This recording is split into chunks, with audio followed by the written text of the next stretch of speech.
الحمد لله رب العالمين. الحمد لله رب العالمين والعاقبة للمتقين والصلاة والسلام على سيد المرسلين وآله الطيبين الطاهرين وأصحابه أجمعين.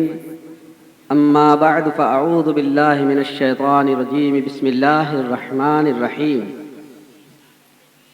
ایاما معدودات. سبحان اللہ.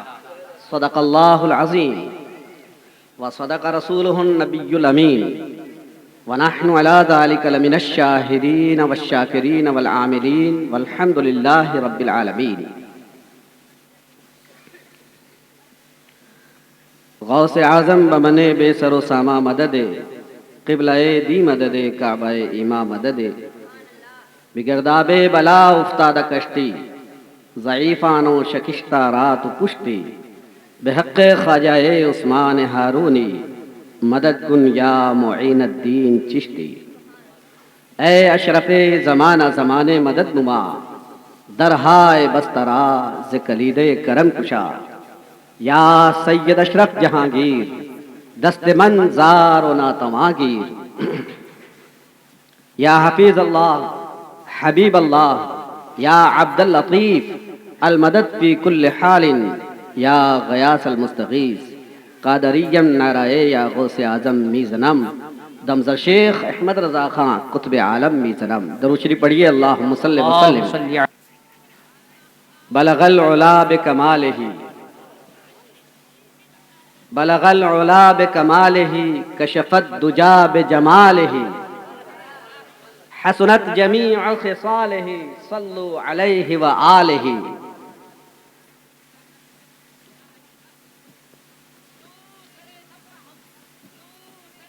نہ کسی میں آپ سا وصف ہی. ان عربی اشعار کا ترجمہ اردو میں ملاحظہ فرمائیے. نہ کسی میں آپ سا وصف ہی یا رسول اللہ، نہ کسی میں ایسا کمال ہی، نہ کسی میں آپ سا حسن ہی اور نہ کسی میں ایسا جمال ہی. نہ کسی میں آپ سا وصف ہی، نہ کسی میں ایسا کمال ہی، نہ کسی میں آپ سا حسن ہی، نہ کسی میں ایسا جمال ہی، اور نہ کسی میں آپ سا خلق ہی، نہ کسی میں ایسا خصال ہی. اور جو حضور آپ کی آل ہیں، نہیں کوئی ان کی مثال ہی. بلغ العلا بکمالہ، کشفت دجا بجمالہ، حسنت جمیع خصالہ، صلو علیہ وآلہ، صلو علیہ وآلہ. یہ مہو نجوم شب تیری، واہ یا رسول اللہ. یہ مہو نجوم شب تیری، زلف لیل دراز میں. اللہ. یہ مہو نجوم شب تیری، زلف لیل دراز میں، اور یہ شموس افزا تجلیاں تیرے روئے صبح نواز میں. یہ مہو نجوم شبیں تیری، زلف لیل دراز میں، یہ شموس افزا تجلیاں تیرے روئے صبح و نواز میں. یہ حسین تحفے سلام کے تیری شان ناز و نیاز میں، یہ لباس التحیات ہے تیری نعت پاک نماز میں. بلغ العلا بکمالہ، کشفت دجا بجمالہ، حسنت جمیع خصالہ، صلو علیہ وآلہ واصحابہ وسلموا تسلیما. اللہم صلی وسلم وبارک علی سیدنا و مولانا محمد وعلی آل سیدنا و مولانا محمد کما تحب و ترضا بأن تصلی علیہ صلاة و سلاما دائما ابدا. محترم حضرات، ابھی مجھ سے پہلے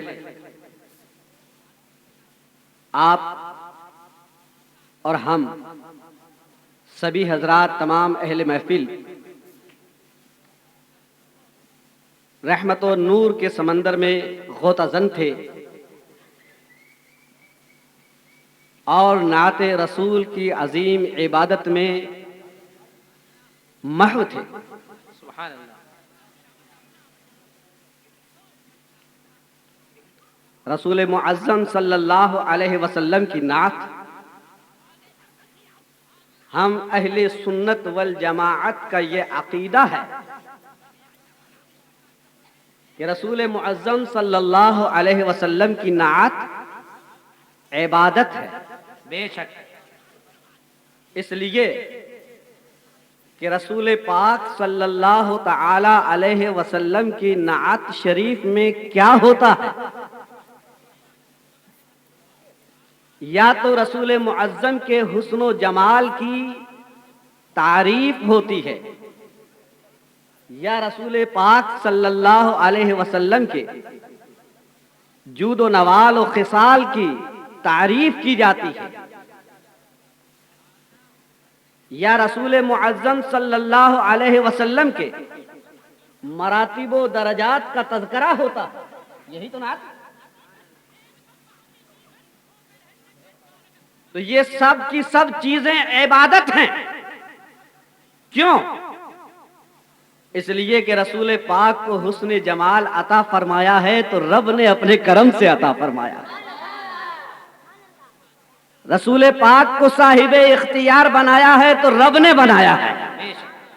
رسول پاک اللہ کے خزانے لٹاتے ہیں تو رب کی عطا سے لٹاتے ہیں۔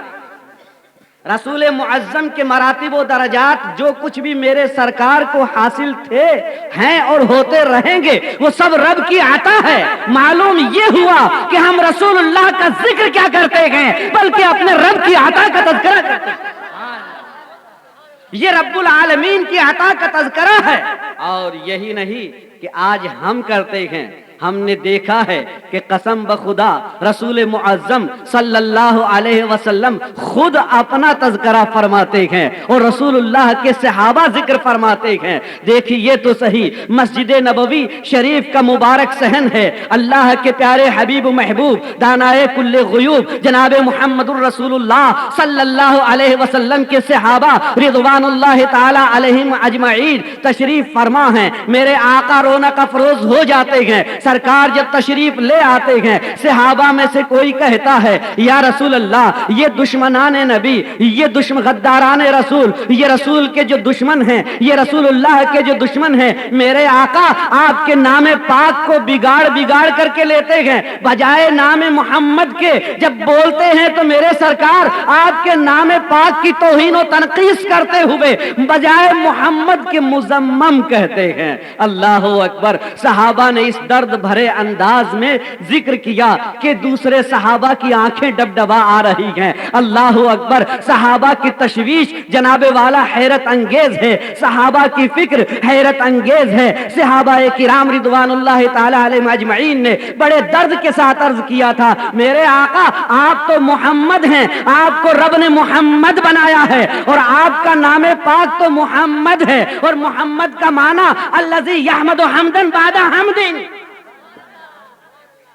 ارے محمد اسے کہتے ہیں جس کی بار بار تعریف کی جائے، جس کی لگاتار تعریف کی جائے، جس کی تعریف پر تعریف کی جائے، جس کی تعریف در تعریف کی جائے، مسلسل جس کی تعریف ہوتی رہے، کنٹینیشن کے ساتھ جس کی تعریف ہوتی رہے، اسے محمد کہتے ہیں۔ میرے آقا آپ کا نام پاک تو محمد ہے، لیکن دشمن جب بولتا ہے تو مذمم کہتا ہے۔ معاذ اللہ ثم معاذ اللہ۔ صحابہ نے بھی اتنے جناب والا عجز و انکسار کے ساتھ بارگاہ علی آڈیو اسپیکر سینٹر سجان گڑھ مسکرا کر فرمایا، میرے دیوانوں تم کیوں گھبراتے ہو؟ ارے ہم تو محمد ہیں، محمد ہی رہیں گے، لیکن وہ جو برا کہتے ہیں وہ کسی اور مذمم کو کہتے ہوں گے، تم کاہے کو رنج کرتے ہو؟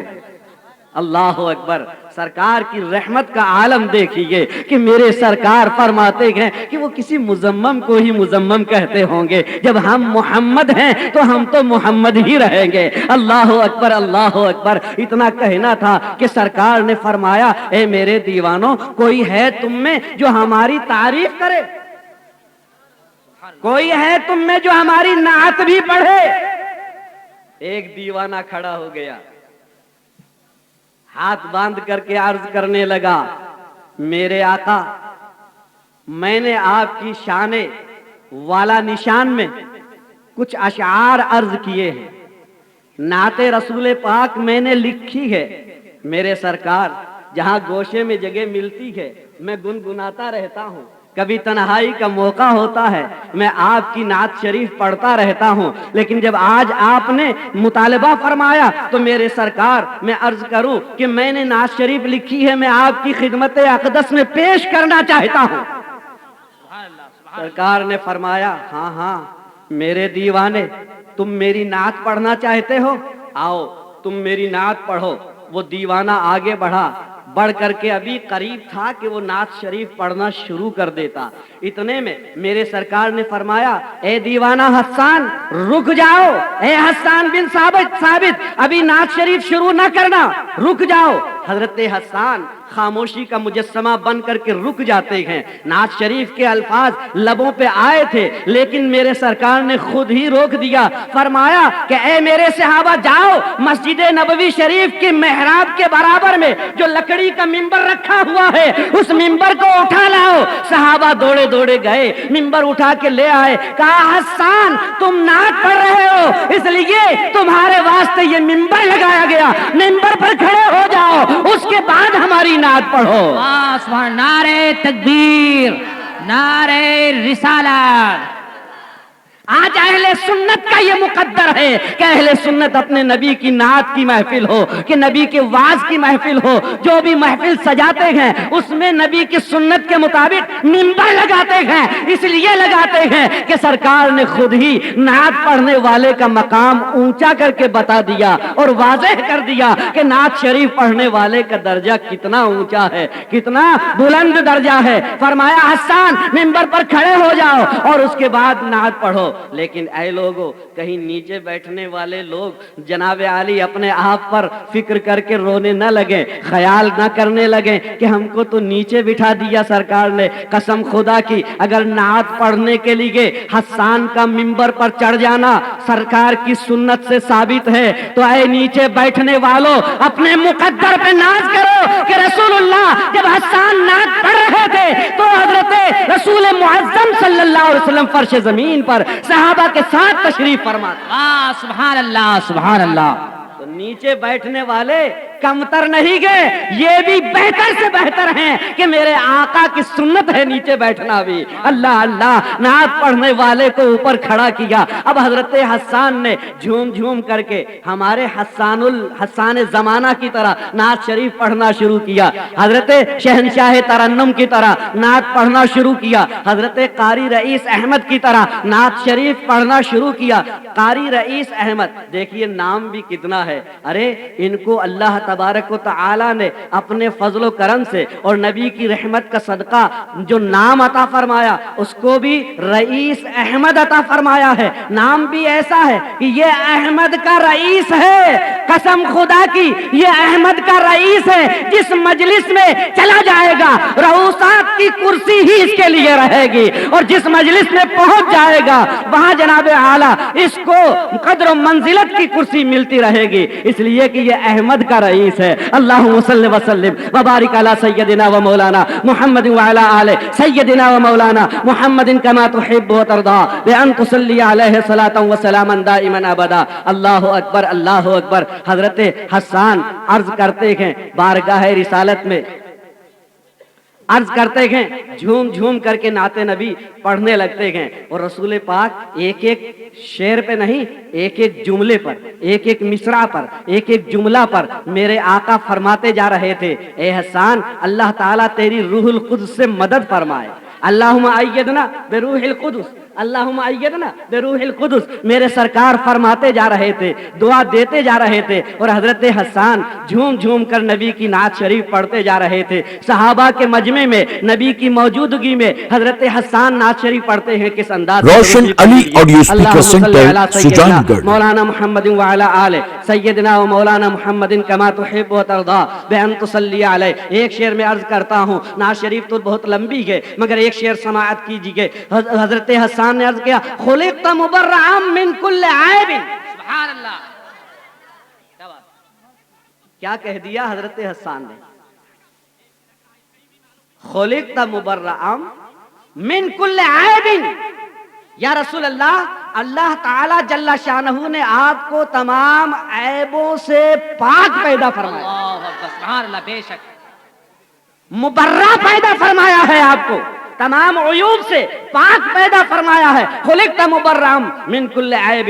گویا حضرت حسان کے کہنے میں ایک ذرا بھی غلطی اور خطا کا ارتکاب ہوتا تو میرے آقا فوراً ہی جملے کی اصلاح فرما دیتے. سرکار کی تو عادت کریمہ تھی, پوچھتے نام کیا ہے تمہارا, تو سرکار کی بارگاہ میں جب نام پیش کرنے والا نام پیش کرتا اور نام کا معنی مطلب اور مفہوم اگر غلط ہوتا تو میرے سرکار فوراً اصلاح فرما دیتے تھے. اور نام کے علاوہ اگر کوئی کلام پیش کرتا اور کلام میں کوئی نقص ہوتا, کوئی کمی ہوتی, کوئی خامی ہوتی, کوئی غلطی اور خطا ہوتی تو کلام کی اصلاح فرما دینا یہ رسول پاک کی عادت کریمہ تھی. اگر حضرت حسان ایک ذرہ برابر بھی غلطی کا ارتکاب کرتے تو یقیناً رسول پاک فوراً اصلاح فرما دیتے. لیکن حضرت حسان عرض کر رہے ہیں خلقت مبرأ من کل عیب. یا رسول اللہ, اللہ تعالی جل شانہ نے آپ کو تمام عیبوں سے پاک پیدا فرمایا ہے. سبحان اللہ. تو اب جو رسول پاک کی ذات اقدس میں کوئی عیب تلاش کرے, کوئی عیب بتائے, تو سمجھ لو کہ عیب بتانے والا خود ہی بڑا ناپاک ہے. ورنہ ہمارے اہل سنت والجماعت کے نزدیک تو دو ہی ہستیاں ہیں جن کو ہم پاک اور پاک سے پاک تر کہتے گئے. ایک تو اللہ کی ذات پاک ہے کہ آپ مجلس میں بار بار کہتے ہیں سبحان اللہ, پاک ہے اللہ, پاک ہے اللہ. اور نماز کے سجدہ میں بھی کہتے ہیں سبحان ربی الاعلی.